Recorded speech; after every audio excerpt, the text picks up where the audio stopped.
Hey, what's up, y'all? Welcome to the second episode of the Heart and Hustle podcast.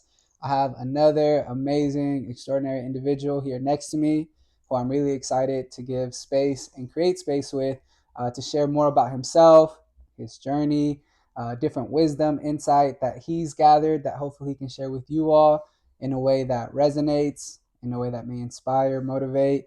Again, the Heart and Hustle podcast, its intention is to bring incredible individuals that I have had the honor and the privilege to have met in this current life that I am living. And I feel like it is my responsibility to be able to create spaces with these just inspiring people who I think can really offer a lot to the world through this content and through this podcast that I'm trying to start and create and build up. And so, with that said, I'm going to go ahead and give him the metaphorical mic. And allow you to introduce yourself. And so if you can go ahead and just kind of share your name, your hometown, your age, profession, and just anything else that you'd like the audience to know about you from the get. For sure. Nah, what's up, Doc? What's I up, brother? appreciate you for that. That's a dope introduction. I just want you to know that you're one of the most inspirational persons I've ever met in my life. So shout out to you. Appreciate you. But allow me to reintroduce myself to the people. My name is Corey Copeland. I'm 26 years old. From South Central Los Angeles. As far as my role professionally right now, I'm the campus engagement coordinator at California State University East Bay. Yeah, So shout out East Bay. yeah, Yeah. So, go Pioneers, you know, go so Falcons. yeah, the Falcons now. That is actually where I had the opportunity to meet, again, this incredible individual, Corey, at Cal State East Bay, as he was navigating his undergraduate journey. And Yeah. something that I think made me gravitate towards him was just his desire to learn, to grow, and to not be afraid to put himself out there. I think I've shared this with you, but one of the things that I really admire you is whether it be like you stepping into your own comfort zone or it just naturally being your comfort zone, your ability to just put yourself out there, introduce yourself, like be your unapologetic self, which I am really big on and like encouraging folks to try their best to do, right? Because I think it's so much more difficult to try to be a people pleaser, try to be like fake for the sake of others instead of just being who you are and Yeah, just understanding that whoever's meant to be in your life will and whoever's not is not, right? yeah. Um,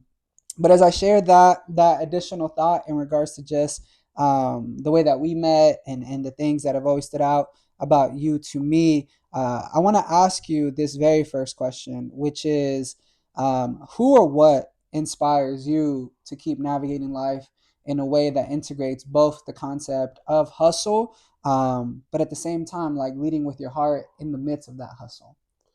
You know, a lot for me, I would say, comes down like I look deeply into like heritage and like history and just Mm, like my ancestors, like understanding one some of the challenges that they've undergone, mm-hmm, and prior to the podcast, we were having a conversation about the idea of just like lineage and like the idea of having kids, like in mm-hmm, this world that's like it's changing and definitely doesn't seem at times sustainable or doesn't seem just mm-hmm, like healthy, and kind of just going into like the aspect of like my ancestors kind of like really came through mm-hmm, into this country forced, and just being able to like have children, some of them just ripped away from them, like mm-hmm. lineage is just like completely crossed out because we don't even know where certain people of certain like just families are or kids are anymore, and just in the hope in just faith in the hope of just maybe my kid will turn out great, or maybe like in the future this place that we live in might be better. Yeah. So kind of just like from the aspect of like anything that I'm going through, I'm like, yo, my ancestors had to challenge and go through like obstacles and hurdles for me to Mm-hmm. get to where I'm at right now. So Mm-hmm. for me to kind of like stop, it would be a disservice to them, Yeah. and not only just a disservice to them, but like generations that come afterwards. Yeah. Like Yeah. me, even just me attending Cal State East Bay and acquiring my degree there, like not really even understanding the full focus of like, bro, like you're the first male figure in your family that has a degree. Mm-hmm. So your little brother's looking at that, like my Yeah. cousins are looking at that, Yeah. and then like Mm-hmm. now that sets a standard for them. Mm-hmm. So I would say literally the accumulation of like past generations while also like trying to move it forward for the future generations as well. Yeah. I think what I'm hearing you say is just like this desire and hope to keep building upon what your ancestors have already done their best to create, to build, and at the same time acknowledging like the difficulties of not only that experience for them, but the difficulties of what that experience entails for you, right, and our future generations. But having that belief and faith that if our ancestors were able to figure out with probably a lot less resources, probably a lot less access to like insight, to education, then who are we to say that we can't, Yeah. right? If they did, they're living proof, like us existing is living proof that we always have the ability to overcome if we just keep fighting for what it is that we believe in, and what we want to accomplish or see take place in this world, or at least within the aspects that we have control over, right? And so no, like, I appreciate that. I think there's always so much power in knowing where we've come from to kind of give us a great sense of like who we are and then who we want to continue to become, right, for ourselves, and then like you said very powerfully, for our future generations. And so I really appreciate that share. Very very insightful. The next question I have for you, feel free to share what comes to mind. But in regards to our connection, I shared a little bit about what it was that made me gravitate towards you. But what would you say up to this point has been like your favorite memory of our connection, and what made that moment like so significant? Mm, that's actually really a tough question because Mm-hmm. there's been like just a mountain of moments at times where it's like it's definitely have come into clutch. Like I would say like you're my Mr. Feeney from Boy Meets World as far as Mm, like anytime like there's been a life lesson in some regards or I'm going through a challenging like portion of my time, it's always been like whether talking to you and having like whether it's a Master Yoda like answer and it's like okay I guess I gotta figure it out yeah. as far as just like Yeah. how I navigate it or just I know that after I'm done having a conversation with you, it's like I feel a lot better and I feel like a lot more clear in whatever decision or like route that I take. Mm, I think probably something. I think probably a conversation that comes to mind off rip. So me and you are part of a fraternity, mm-hmm. Alpha Phi Alpha Fraternity Incorporated, the best fraternity ever. Mm-hmm. Um, it was during a football event when I was an undergrad. And at the time, I was kind of going through like a challenging space because originally I'm from South Central, Mm-hmm. and I feel like when you kind of enter the educational or when you're entering school, it's a different. You're in a bubble in comparison to the rest of the world. Mm-hmm. Agree. So it's like I started learning and started developing new kind of like just ideas, concepts, and just kind of like was entering just a new space mentally. So when I would come back home and I'd get back with just friends that I used to kick it with back when I was like in high school or just even like in Mm, the community college days and stuff, it felt a little bit like odd. mm-hmm. It didn't really feel the same. Like Mm-hmm. um, it felt like they were still at where they were at Mm-hmm. when they were in high school, and Mm-hmm. I was kind of just like changing and just growing new interest and just like ideas and stuff. So a lot of those relationships just felt like just awkward. Yeah. I remember just talking to you about it because you yourself being from Richmond and being from, I would say, just a very similar environment Yeah. and having to deal with having to go to school. And I mean, you did it at the highest level as far as getting your doctorate degree. Mm-hmm. So it was like one of those like conversations of like as a person of color who comes from an urban area who's involved in education, it's like only a certain amount of people Yeah. can really grasp and understand that Mm-hmm. Like experience in yeah reality. Yeah. yeah so I would think so I would say probably that moment comes to mind just because it felt like for the first time like ever as far as hey, like here's this person who's from the hood as well, but went the scholar route Yeah, as well. yeah. So it just doesn't really feel that way at certain times. Mm-hmm. Mm-hmm. Yeah, no, I actually very much recall that conversation. It was during the earlier stages of us kind of like being open and vulnerable with each other about different life experiences you were navigating, and then me doing my absolute best to give you an opportunity to see that someone could resonate, someone could relate, and then at least give you some insight or wisdom that I felt was helpful for me as I navigated those very similar challenges. Because Corey makes a really good point, Mm, and you kind of like have seen this in movies, more so like old school movies, where sometimes where that young, especially like male from the hood goes to college, like sometimes even their friends be like, oh, you're a sellout, or like you're leaving us, yeah, right? And so there's been kind of like those concepts and like interactions and shows and movies now in 2025, 2020, like that might sound and look a lot more different, but the experience of one who then goes into, like you said, those educational spaces is like has access to all these different conversations, these different insights, different wisdom perspectives that we just don't really have conversations about in our communities, to then go back and kind of interact with old friends who don't have that same access or opportunity. Like, yeah, it kind of creates this like initial disconnect. Not to say that you can't still have like a dope relationship, but it will look different, yeah, right? And to some degree, I could be wrong about this, but to some degree, I think what allows for the connection to be able to be sustained is if our friends who maybe didn't have the chance to pursue college in the same way allow us to share with them without judgment, right? yeah, Without calling us a nerd or a square. There's a lot of different terminology that has been used historically and even to this day to kind of poke fun of someone who is like that scholar, yeah, in the field of education. And so yeah, I do remember that moment, and I appreciated it so much, just like how open you were. And I think it's why you and I like have such a passion in trying to be there for like men of color who are in higher ed, right? yeah, Because we kind of understand it's very unique experience, not yeah, only within the system itself, but then when you go back home, yeah, right? So yeah. yeah, no, I love that. Thank you so much for just like reminding me of that conversation. I do want to put out a disclaimer. This isn't like a Jaden Smith. We're looking at the economic state of the world, Yeah, and I, yeah. yeah, not like that. Yeah, just on the perspective of just like when you enter those spaces, more, yeah, just more variety gets added into those Mm-hmm. conversations. Like it Mm-hmm. doesn't just become conversations about.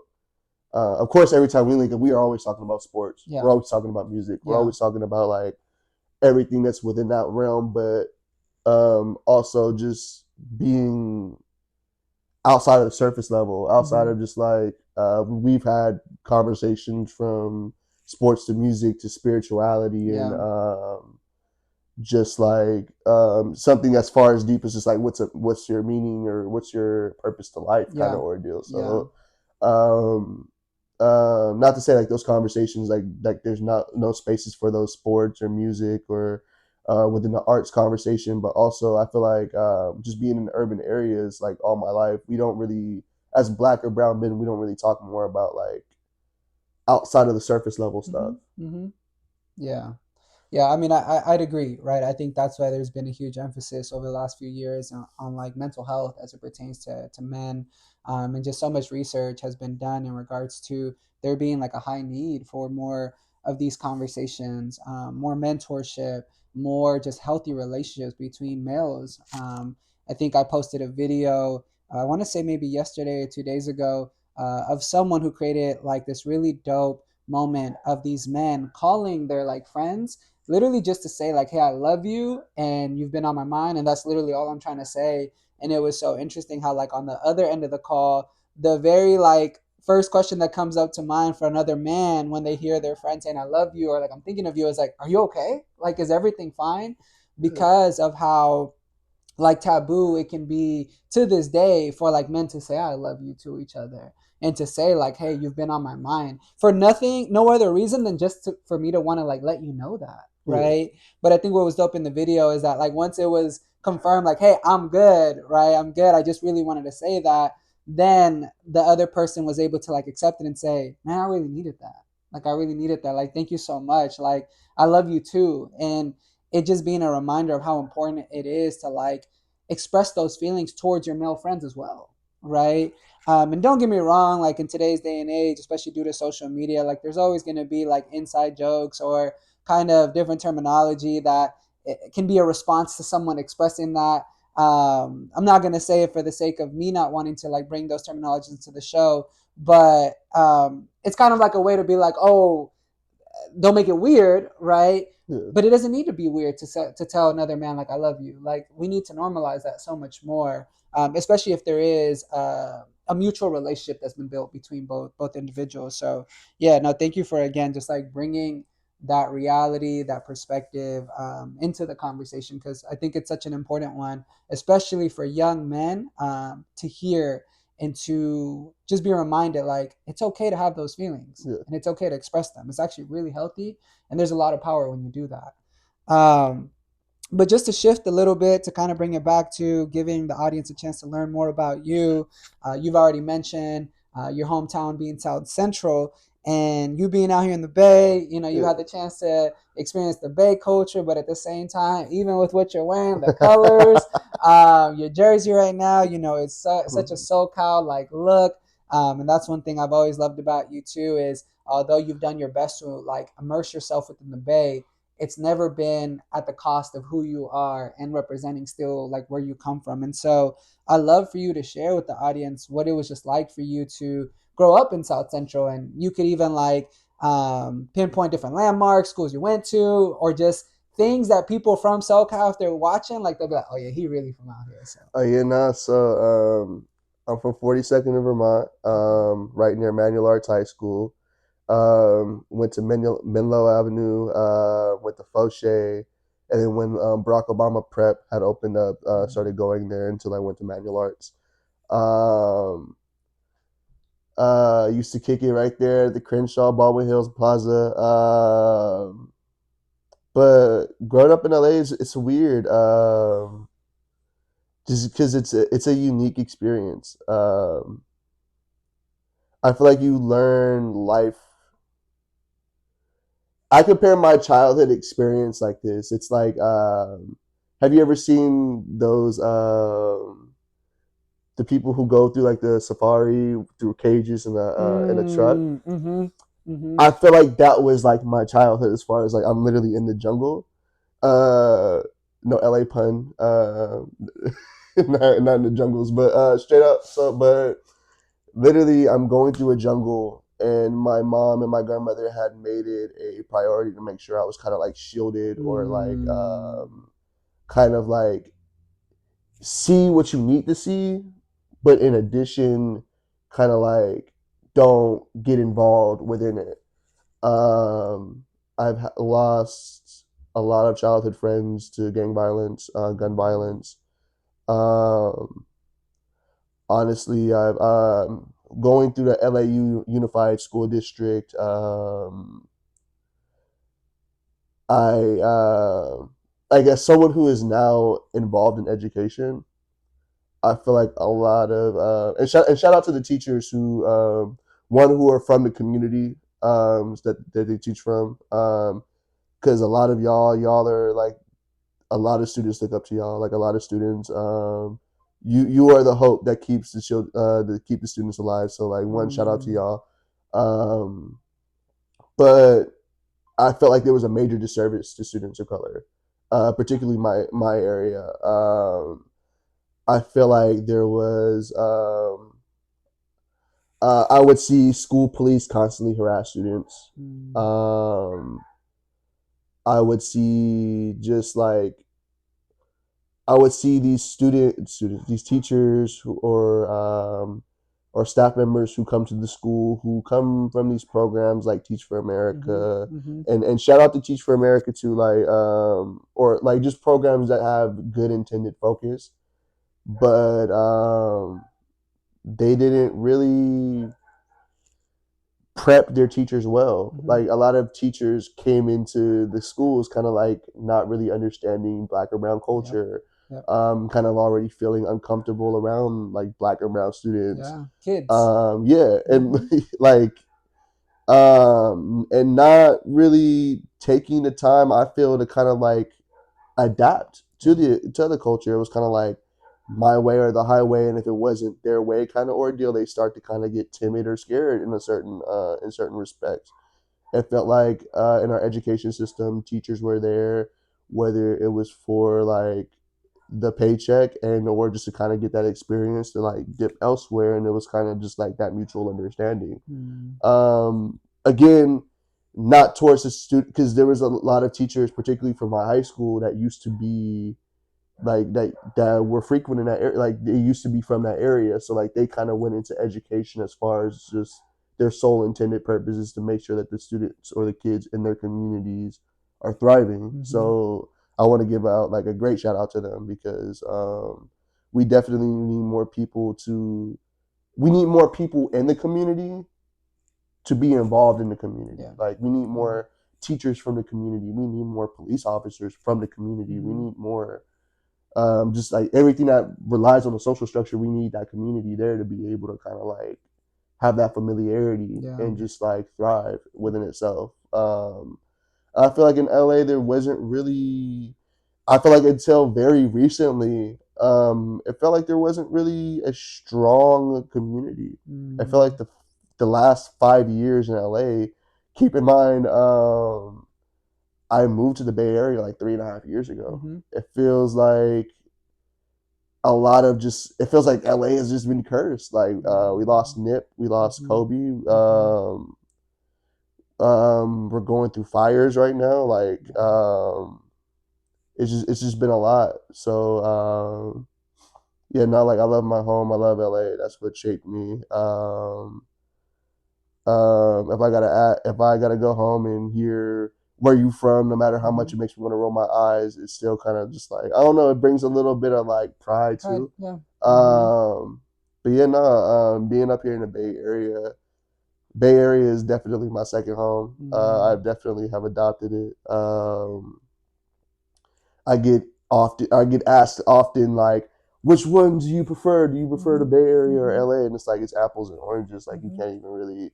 It depends on what you're looking for, Yeah. and just like the type of vibe that you're in. I think just the type of vibe and like the chill kind of like I have a chill side and I have a lively side, and Mm-hmm. I feel like the lively side comes from LA, and I feel like Mm-hmm. the chill side is like, oh, chill, Yeah. like you're like I'm living in Oakland now, so it's just like, hey, yo, like chill. But also at the same time, LA could be chill, and Mm-hmm. sometimes Mm-hmm. Oakland could be like it's hyphy, like Mm-hmm. it's lively, it's like so it's just it's weird. It's like it's I get the best of both worlds, Yeah. but Yeah. No, I appreciate you kind of just sharing just so many different aspects of what it looked like, felt like for you to grow up in South Central. Thank you for just like naming the different schools and just areas that were significant for you during your time of just growing up and being out there. And I'd imagine have contributed a lot to who you are, including some of those teachers and just adults, like you said, who were from the community and had a genuine desire to try to pour healthy experiences, interactions, conversation, wisdom to the youth, right? Which once upon a time included you.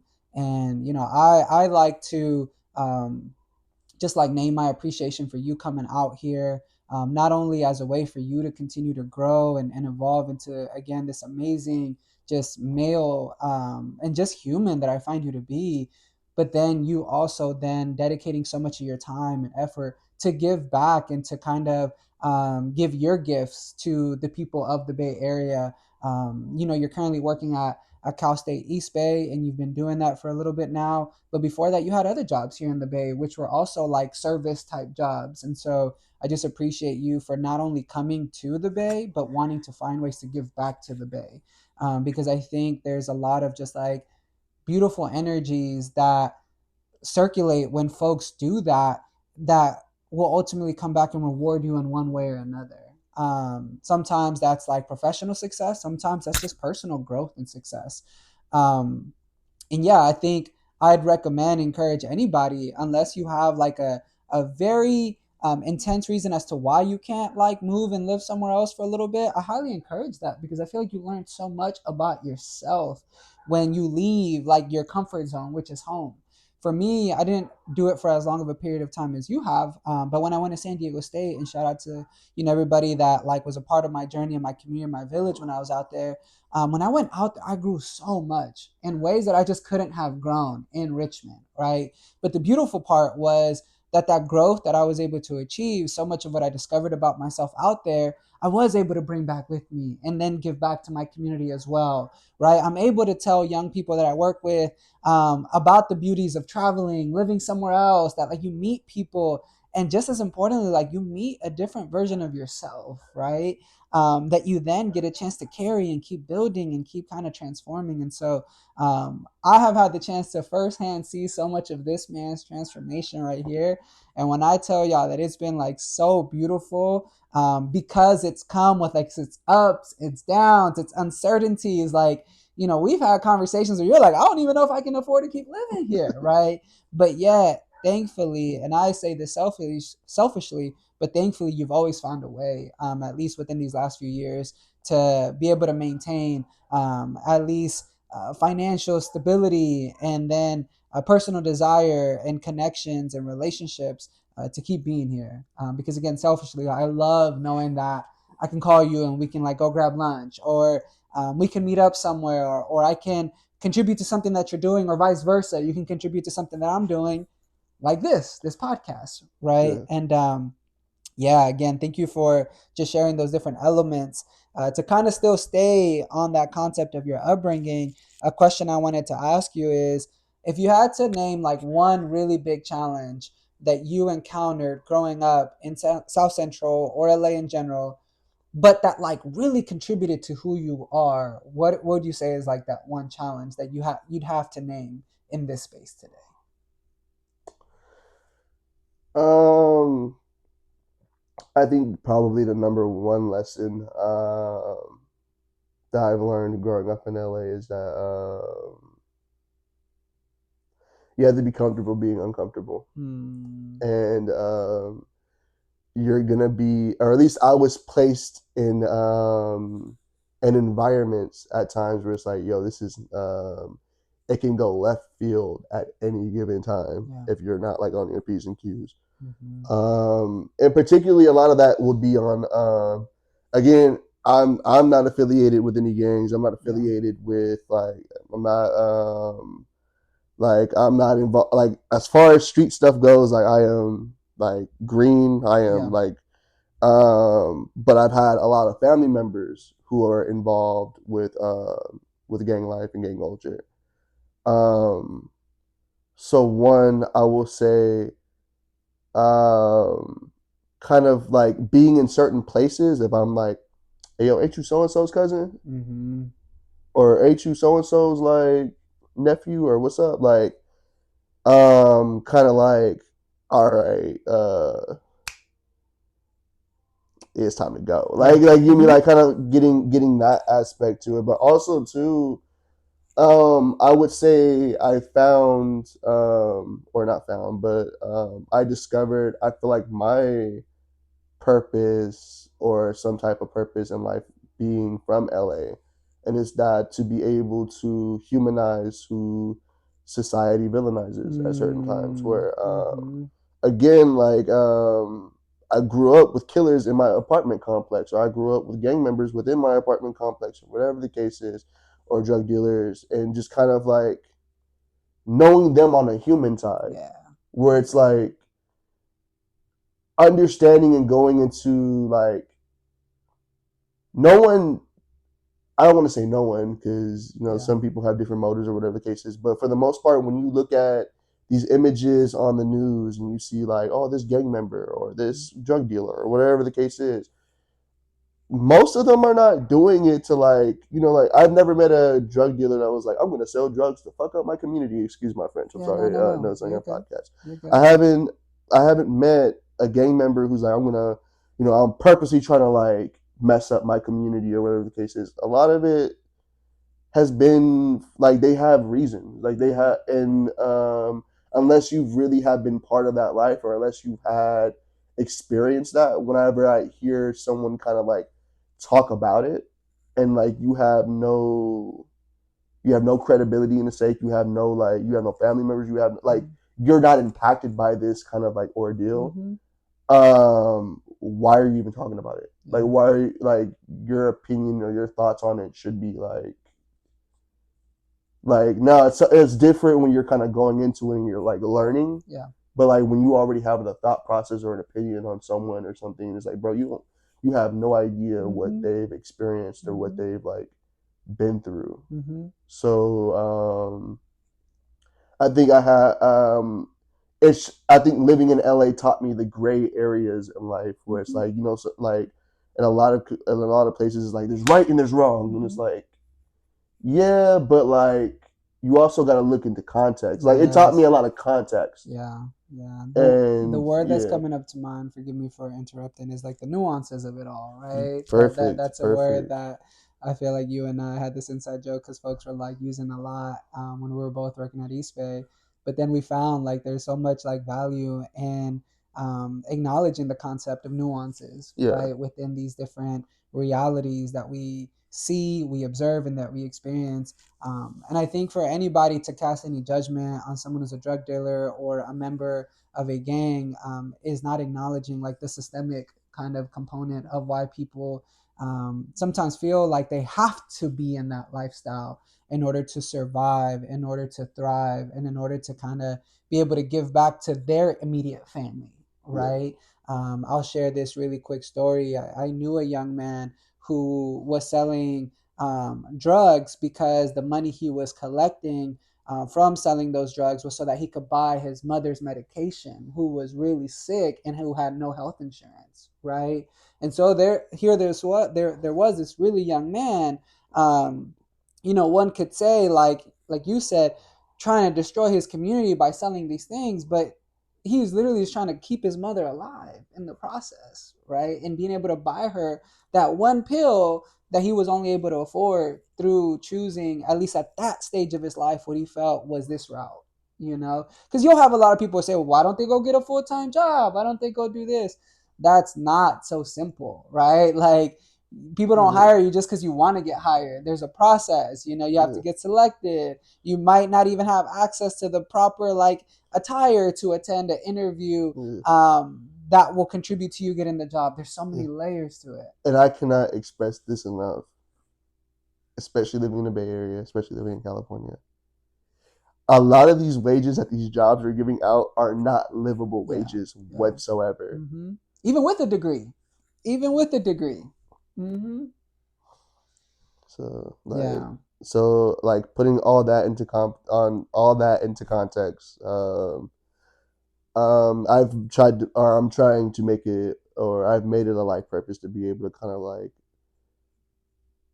of just vindicate or humanize whoever those society does villainize. Mm-hmm. Mm-hmm. Yeah, I love that. I love that um, desire you have, and I've seen you live it with how you often advocate and you often do your best to add additional perspectives when you see folks like very, for lack of a better way of framing it, like stubborn with an idea or a belief. Like, you've always Mm-hmm. been big to say, well, have you ever attempted to acknowledge this other kind of side of it that you might have insight on because of your personal experiences or your family members or just other things that you've had a chance to see, hear, or experience firsthand, right? And so I've always appreciated that you've never been shy to kind of like challenge folks, even if at the end of the day they maintain that beliefs or perspective. You've at least contributed to them having to at least consider another perspective existing and being just as valid as theirs. Um, the next question I have for you is, if people meet you now and they get a chance to talk to you and you tell them about your degrees, your job, I'd imagine a lot of people would see you as a successful, right, individual. But what is it that people wouldn't know you had to experience in order to achieve that success? Maybe something I don't even know, or something you have shared with me, but something that you feel is important for someone out there who just hears the degrees you have, hears the job title you have, something that they may think to themselves like, wow, I would have never imagined he had to go through that or experience that to get Yeah. there. Okay. And to give a little bit of more context to working on my master's degree at San Francisco State Mm-hmm. University for equity and social justice education. I would say something that I've had to endure. And I feel like every college student goes through it, where I think it really is just like I've changed my majors like 4 times. Mm-hmm. I've it took a lot of trial and error. It's a I wasn't always unapologetically myself. I was even at certain times. I kind of feel like there's times where I'm like where I'm choosing battles and I'm like, you know what, let me just like let this one go or whatever the Mm-hmm. case is. But I would say kind of just like taking time to find myself. Mm-hmm. I didn't go to school alt right. When I graduated from high school, would take like 1 or 2 community college courses while like working warehouse and retail jobs. So it wasn't really taking school seriously, and it wasn't until like I really had a friend at my best friend at the time. Again, excuse me for my friend. She called me out on my shit at that moment in time, where I kind of like so desperately needed to be called out. Mm-hmm. Um, being open to like criticism and being Mm-hmm. open like and some people can't really take criticism really too well. Um, but yeah, nah, being able to be called out, being able to kind of like being held accountable and responsible for your own actions, taking taking all of that into account, um, and just trial and error. Mm-hmm. I would say I'm still like in the process of finding Mm-hmm. myself, and Mm-hmm. I feel like that's always gonna be in the as long as I'm living life, that's always gonna be like a like a resurging thing as far Mm-hmm. as just like you're not. I hope I'm not gonna be the same person Yeah. that I was 10 years ago, and Mm-hmm. like in 10 years, I'm not the same person as I am like today. Not saying Mm-hmm. that I don't like the person who I am Mm-hmm. today, but Mm-hmm. like I feel like there's always room for just improvement. But yeah, no, it took a lot of trial and error. I think when I started school, I started off as a philosophy major. Then I went into criminal justice. Then started doing sociology. Got my AA degree at El Camino College. Go Warriors! Sorry. Then after I graduated from AA, after I got my AA, went to East Bay where I started learning more about Black studies Mm-hmm. and found my love in like not only sociology but specifically just ethnic studies and Mm-hmm. just like learning about different demographics of people, learning about different cultures. Um, so yeah, just I would say that's probably the biggest challenge, but I feel like everyone kind of goes through those challenges where just you're finding yourself and just trying to find your place in the world. Yeah, yeah. I think what I really enjoyed is you highlighting how your educational trajectory wasn't linear, right? Yeah. You didn't graduate high school and go straight into a 4 year. You had to kind of figure things out for yourself in a way where it eventually made sense for you to want to pursue education a bit more seriously. And a part of that journey and path was that very significant moment of, like you said, having a friend just call you into a conversation and Yeah. probably remind you that you've probably had told them of all the things you wanted to achieve in life, who you wanted to be, and them having to just tell you straight up, like, you ain't living like that, right? Like, but then also having like this belief that you could, which is why they brought it up, though, right? Because I think what it tells me about that interaction is if they didn't genuinely see that greatness that you probably saw in yourself and spoke about, but weren't necessarily like living in that moment, then they would have just kept letting you go down the path that you were on, because they probably would have thought to themselves, like, see, I knew he wasn't about that life. Like, I knew it was always just a facade. But something in them was frustrated because they knew, maybe due to different experiences or interactions or observations they had made of you, what you really were capable of. And they felt like they needed to get it off their chest to tell you, like, yo, bro, like, you can do so much more. And I don't know how they framed it, but they framed it in a way where clearly you're like, damn, you're right. Like, you're right. Like, I deserve more than this. and I'm capable of more than this.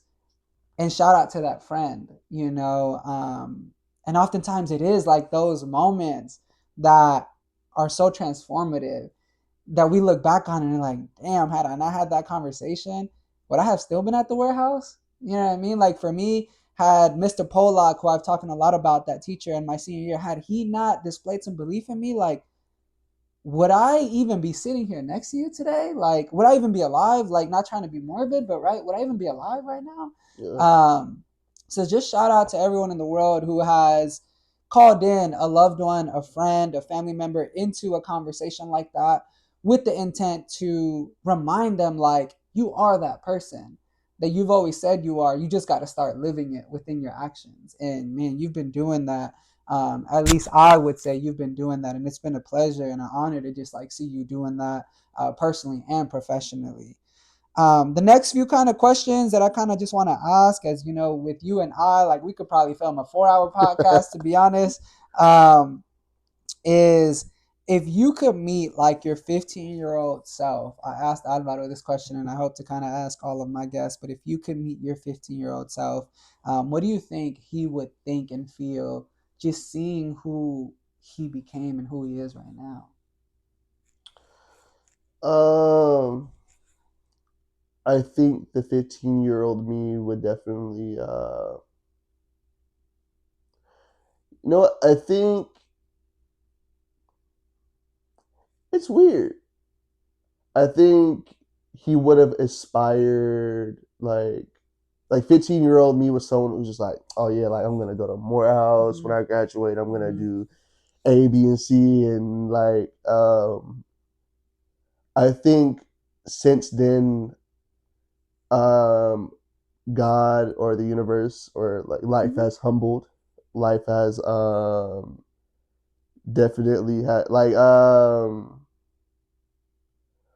I think he would be proud, yet at the same time kind of be like, you're not exactly where I expected you to be. But at the same time too, I feel like I was coming through in the social media age as well, where Mm-hmm. you look on your phone and then like you see somebody else or a peer your Oh age or man, whatever the yeah. case is, and they're like they're doing this in life, like, and you'll see yourself in your situation and you're like, oh damn, like I'm not at this person's like Mm-hmm. Level. level, or I'm not at this person's like level, or whatever the case is.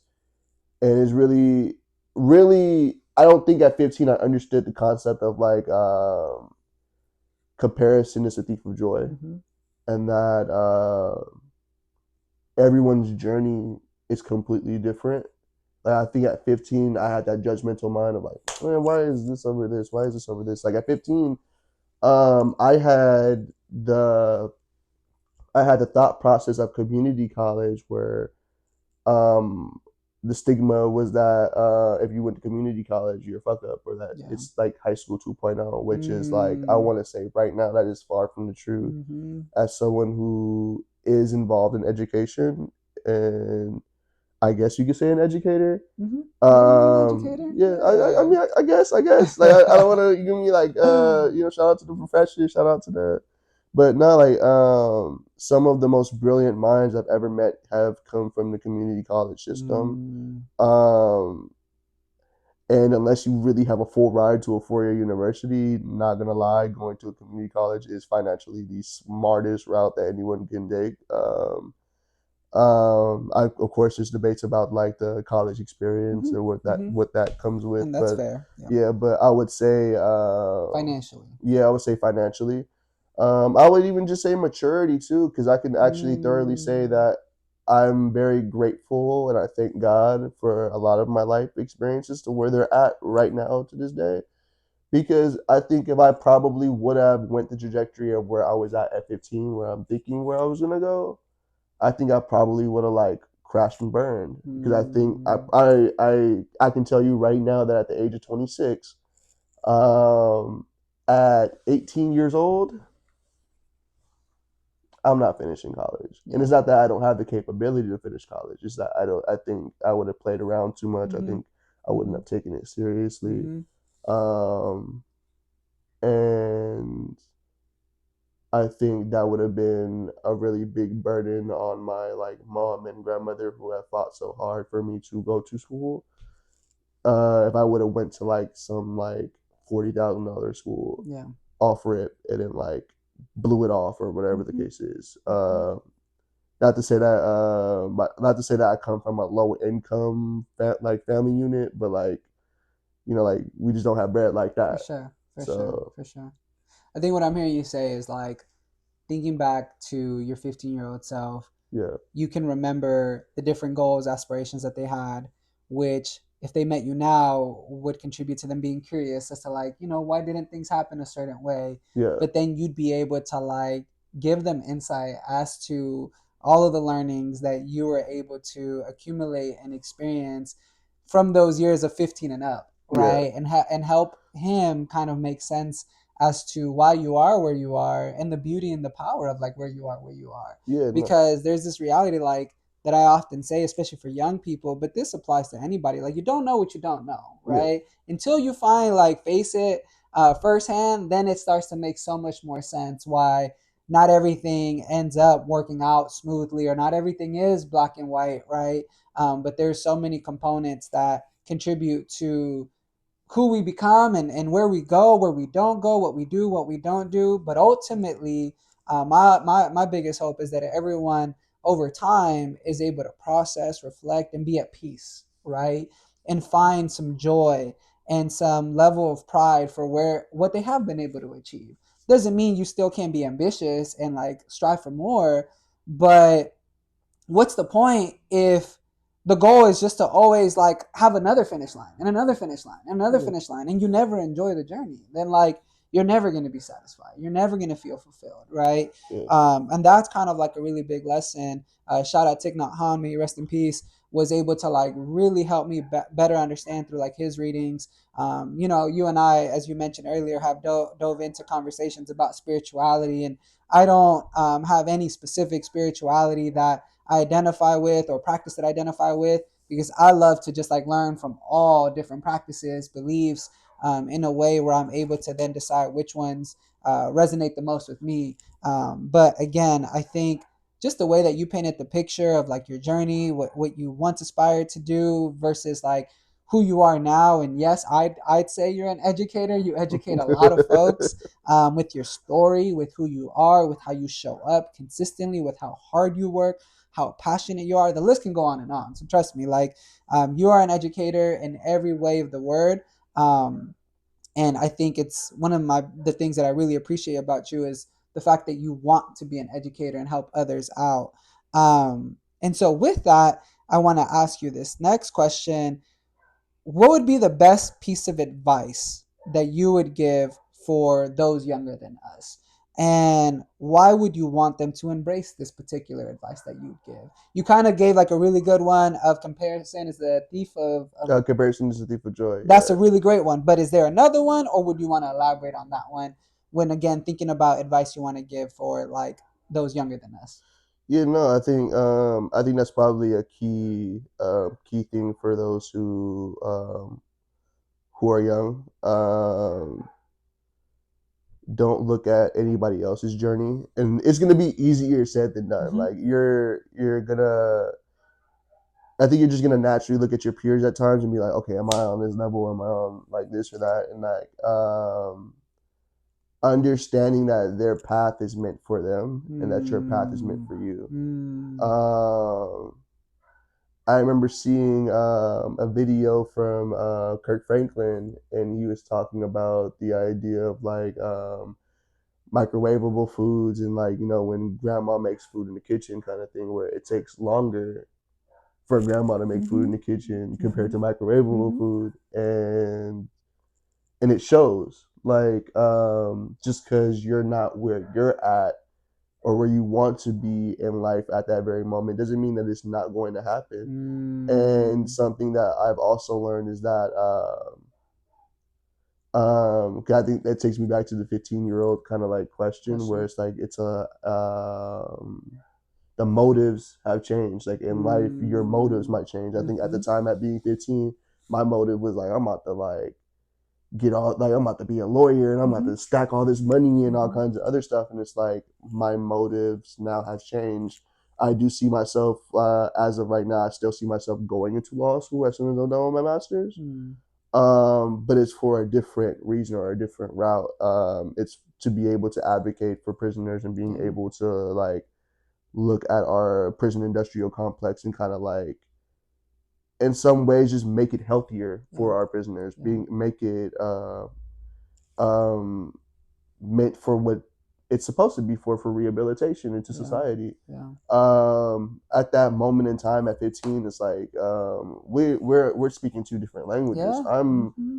I'm more so on the path of like I want to leave an impact, Yeah. and like that's where I'm at in life, where it's Yeah. like I just want to be able to connect with others and being able to just like be on that thread. At 15 years old, I wasn't Yeah. looking to really connect. I'm kind of like, and I feel like in all intents and purposes, if you're going into any field specifically for the money, just for the money, Yeah.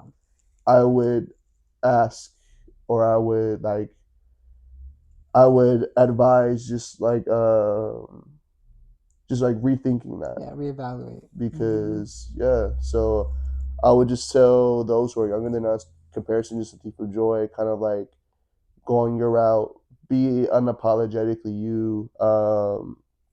Don't try to fit into other people's molds. Mm-hmm. Like people are going to put expectations or thoughts on you that may not be true. Like that Mm-hmm. may not even be you. Mm-hmm. And when I mean by people, I mean like anyone. Even just we should I work at a university. We work at a or you no longer work at the Yeah. I used university. to. I But used to. like I've come across students who told me all the time through advising that like I'm not even really like loving what I study. Mm-hmm. Like I'm only Mm-hmm. here because my parents kind of like Yeah. are forcing me to be here, and like like financially like they're doing this. I would you know and every situation is different, so it's a case by case. Mm-hmm. But I would say to everyone who's young, take a risk. Bet on yourself. Mm. Like just make sure that you're betting on yourself. Like whether you succeed or fail is honestly irrelevant. Mm-hmm. What you don't want to have for your life is like, oh damn, like I regret this, Yeah. and like Yeah. you didn't even put in, like you didn't even try. Yeah. Like Mm-hmm. don't be too cool to try, like not to try, because Yeah. I feel like that's a ongoing theme of this generation. Like when someone sees someone trying to do something, like oh you're a try hard, you're this Yeah. or you're that, like Yeah. or you're simping or whatever the case Yeah. is. Like bro, like when does it become like cool to not like To not try. care or to Yeah. be nonchalant or Mm-hmm. to be like nah, Mm-hmm. like whatever you do, whatever passion, whatever you put your like foot into, go all the way in. Mm-hmm. Like Mm-hmm. leave it to which like you put everything in there and it's like all right, it didn't work out, like all right, bet. Like a lot of those trial and error, there's going to be a lot of failure. Yeah. You're going to Yeah. see a lot of no's before you see yeses. Yeah.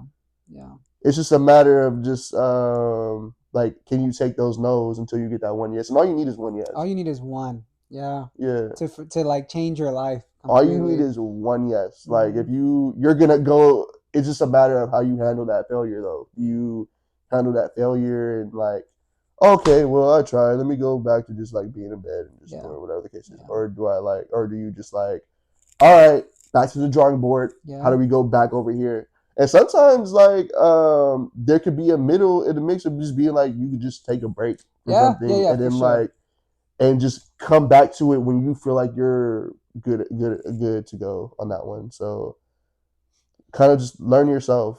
Yeah.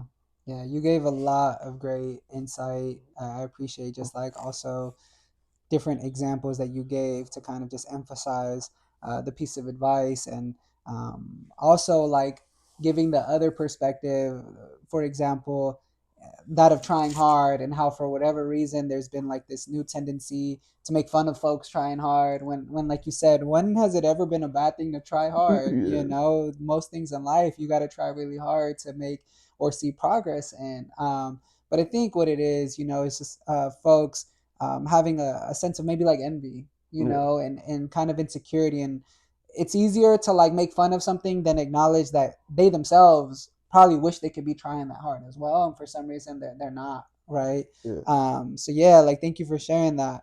I got two more questions that I'm excited just to kind of see what you'll say. This one I meant to ask Alvaro, so my apologies, Alvaro, for not getting to it with you, but I'm hoping to ask this one with everyone from this point moving forward, which is for you, Corey, if you could pinpoint like your first impression of me versus who you now know of me, what was that first impression and what did you come to actually learn and find out?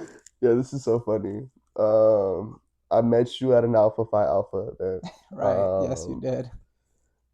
and and I was an undergrad. So first and foremost, I asked you two specific questions. I was like, one, are you black? Yep. That was the first question I asked you. Yeah. Um, and actually, I think the first question was, are you a student? Oh, yeah, that might have Yeah, been, that and was a good that question. yeah, and then the second one was that are you black? But no, I thought the it's funny because the same after having that conversation with you, and then Mm-hmm. like even just knowing you now, like you're literally like that same person, and Mm-hmm. not so much that oh you haven't grown or you haven't Mm-hmm. done that, but No, like no. no, like a humble like you were a whole director, you had a whole doctorate degree, you had a whole and like I didn't know. Like I Mm-hmm. thought you were literally just another student or a peer of Mm-hmm. mine, and it's like no, you're not a peer. Like you're a whole director Mm-hmm. here, and I probably didn't realize it until our second conversation. And I was like, oh, he like he's got stripes on him. Like he's a professional. He's like so. It was like to walk with kings, nor lose the common touch. Like Mm, it was that was the feel that I got from you, and it was that like you met like you are the primary definition of what I feel like an educator should be.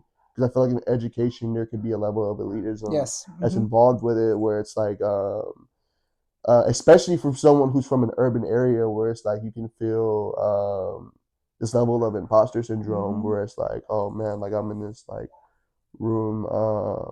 Like when I was first like thrusted into like undergrad, being like a transfer student, I felt like that that imposter syndrome where it's like, is this even a place where I should be kind Yeah. of ordeal? Because I don't really fit. Just through my personality, I Mm-hmm. feel like I don't fit Like put like the the mold. architect Yeah. of like what an educator Mm-hmm. is, but at the same time, it's like I have my own style and Yeah. taste to it, Mm-hmm. and understanding that like oh like you can still have your style and taste to it. Like even to this day, when I'm like walking around the campus, Mm-hmm. I think probably similar to your experience, people still think I'm a You student might be a or so. student. Yeah, Mm-hmm. someone is like, oh, he's a student, and I get stopped constantly like, hey, like this is only for staff members over here. I'm like, bro, like I'm a staff member, Yeah. like Yeah. Mm-hmm. so. So I think so. It was really just that, but no, like it's that walk with kings nor lose the common touch. Yeah. Like you're able to fit into any room, and now it's like something that like um I think I've started to notice amongst myself where it's like I can be quote unquote at the cookout Mm-hmm. um, with the community chilling vibing, and I can also be in spaces where it's diverse and be in Yeah. spaces where it's not as diverse. Mm-hmm. So it's like so I think that's like the trait that like I when I met you or when meeting you, it was like oh I gotta develop that trait. Like Yeah. that's a to adapt in any environment or room that you're in, but also keeping yourself intact. Yeah, yeah. No, I appreciate that. And just for some context and insight for anybody out there that's not very familiar with like Greek life, fraternity, sororities, Alpha Phi Alpha Fraternity Incorporated, which was established in 1906, was established as a historically black fraternity. And so Mm-hmm. that question that Corey Yeah. had, which was, "Are you black?" I think was through the assumption that most, if not all, members tend to be of Black heritage Yeah. background, right? Thankfully for me, I got the opportunity to join, and I felt very much aligned with its vision, its purpose, due to having grown up in Richmond, right? Yeah. Again, which we often will refer to communities like Richmond, South Central as like the hood. And typically what that embodies is just like so much diversity, right? Hmm. And for me, that meant growing up around a very strong Black community that I know, speaking personally, was so accepting and welcoming to me growing up as someone who is of Salvadorian background, which was actually an outlier here in the Richmond community where it was a majority Mexican. But fun fact, you being from SoCal, like for you being around Salvadorian people and like having restaurants that have pupusas salsa, that Yeah. like you grew Yeah. up with, right? Yeah. So Yeah. I think it's very funny. I think it's very like beautiful how like the world works in these mysterious ways that it brought you and I together.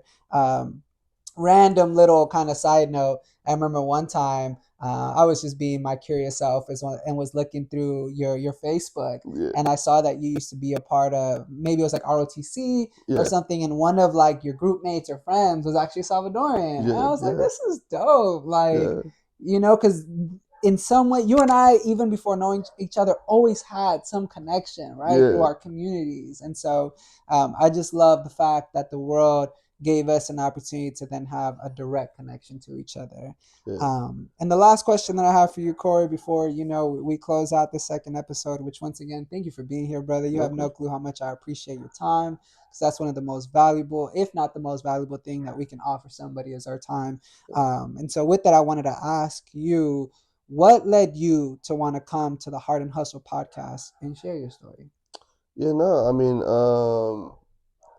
one, I feel like you've given your time, like on a countless amount of basis. There's times where, when I was an undergrad, where I called you up, like, Mhm. you or our other brother, LaRon McCoy, Wow, shout like, out, yeah, Laron. shout out LaRon. Whether I'm having like a mental breakdown or whether I'm just like not like I'm not there in spirit. And it got me through like just like hard times. Like even like to this day, like going through kind of like hard situations and stuff. So one, like the least I could literally do.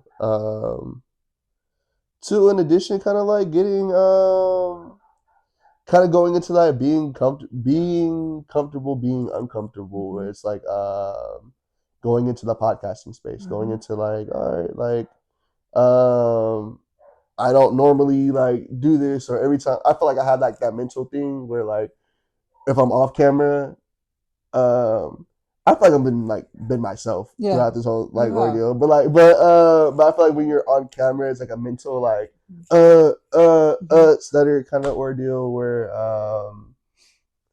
yeah, no, like let me change that. What if I get invited to other podcasts or Yeah, whatever yeah. and like Which I believe you yeah, will. yeah. I mean, Mm-hmm. hopefully we'll see. We'll see. World will see my crazy ass self. So, Mm-hmm. Mm-hmm. but yeah, no, just wanted to do that, but also just be able to just support you. Mm. I really see this blowing up. I think like like you're one of the most inspirational. Just like you're one of the dopest people I've ever met just in life. Mm. Um, like you already like you're my brother, so Yeah, it's just yeah. always like Yeah, no, I appreciate you. Trust me. I think what I have found really interesting in asking that question to both you and Alvaro, who I love so much, and again have been so fortunate to like be able to build such a beautiful relationship with, is I view both of you as such like very easy people to be around. I view both of you so comfortable within your skin. And you both actually said how like being on a podcast was is a little uncomfortable. So like yeah, it's funny because to me that I found that surprising with him, and I'm actually finding it surprising with you. And at the same time, as you both kind of explained your why behind like this being something different and new, like it makes sense, yeah, right? It makes a lot of sense. But I really appreciate you for being willing to step into that zone of uncomfort, which you and I are big like advocates and telling like the people we work with to do, and the power of it. But also just for, yeah, I think you have been your authentic self. um, And I think those that are going to come across this episode, even if it's just one person, is going to be able to feel that, see that. And I think that's really all I'm ever asking from anybody who comes onto this podcast is be you, right? Because that's who I genuinely want people to meet through this kind of virtual platform and space and content creation work that I'm doing is meeting like these incredible people that I've met.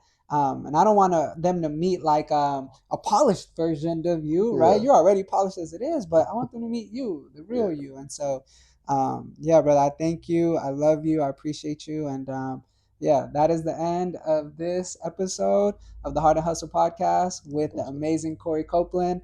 And to hopefully many more episodes where maybe he's able to come down and join us again and share other aspects of life in the future. But with that, we say goodbye. See For ya. sure. Peace out, y'all. Good stuff, bro. Good stuff. All right, here's the moment of truth. Was this shit recording the whole time? Yes, it was.